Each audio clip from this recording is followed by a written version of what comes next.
After Avatar: The Way of Water's success at the box office, its iconic director James Cameron has revealed that one of the most successful movie sequels he helmed, Aliens, was said to be a no-win situation and a career ender. So what does he have to say? Also, Cameron clarified the Aliens $ pitch people had always heard about. Keep watching for more information on all of these in this video. Starting us off, a few things you need to know about James Cameron's Aliens. With his groundbreaking science fiction classic Alien, released in 1979, Ridley Scott frightened audiences. Audiences were left trembling on the edge of their seats as one of the most distinctive and terrifying movie creatures chased the defenseless crew of the Nostromo in what is widely regarded as one of the finest science fiction horror movies of all time. Audiences watched in suspense as Ellen Ripley, the lone survivor of her crew, defeated the deadly beast, bringing a ray of hope to the moody and atmospheric movie's conclusion that she will be saved after her awful journey. James Cameron, unknown at the time, wrote the screenplay and directed the innovative film Aliens. Instead of repeating the first movie's plot, Cameron added heart-pounding thrills to the fear and anxiety of the first movie. The outcome was a movie that has earned a reputation as one of the greatest action films ever made. If you haven't seen Aliens, stop watching now and go see it, since there will be some minor spoilers in this video.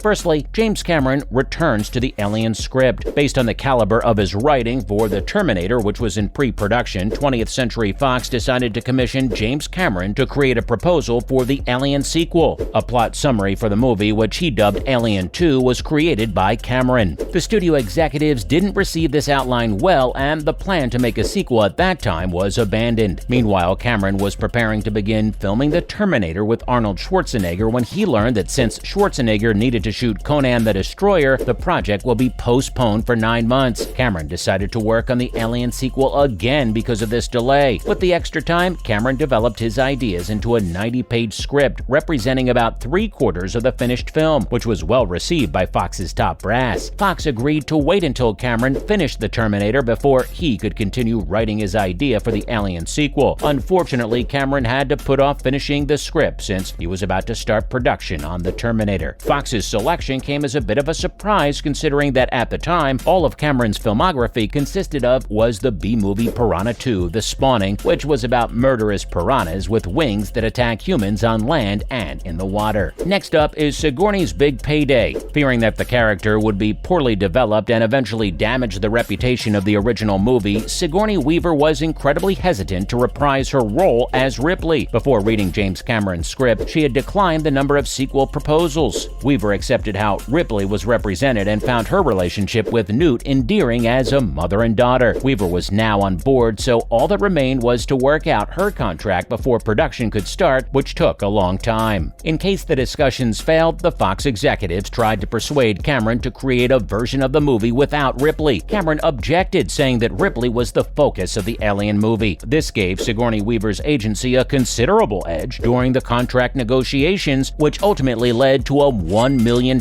salary in addition to a share of the earnings. The $35,000 she received for appearing in the first movie was a significant improvement. Next, Cameron had the actors playing the Marines decorate their fatigues. Moments are frequently filmed out of sequence in movies. In the case of Aliens, the scenes when the Colonial Marines are first presented were some of the last to be filmed. James Cameron purposefully did this because he believed that throughout the film, the actors would have formed a bond and rapport with one another, adding validity to the idea that these men and women have been serving alongside one another for a protected length of time. Cameron wanted the actors portraying the Marines to personalize the combat gear they wear in the movie, much like troops in Vietnam, to heighten the sense of the authenticity. The name Louise is written on the arm of Bill Paxton, who portrays Private Hudson, as a nod to his wife. Corporal Dietrich's portrayer, Cynthia Dale Scott, has Blue Angel inscribed on her helmet as a nod to Marlene Dietrich's 1930s film, Blue Angel. The Spanish phrase, "danger always lives," is written on Jeanette Goldstein's breast armor when she portrays Vasquez. James Remar was replaced as Hicks by Michael Biehn during filming. Therefore, he was unable to personalize his uniform. Biehn was forced to use Remar's equipment.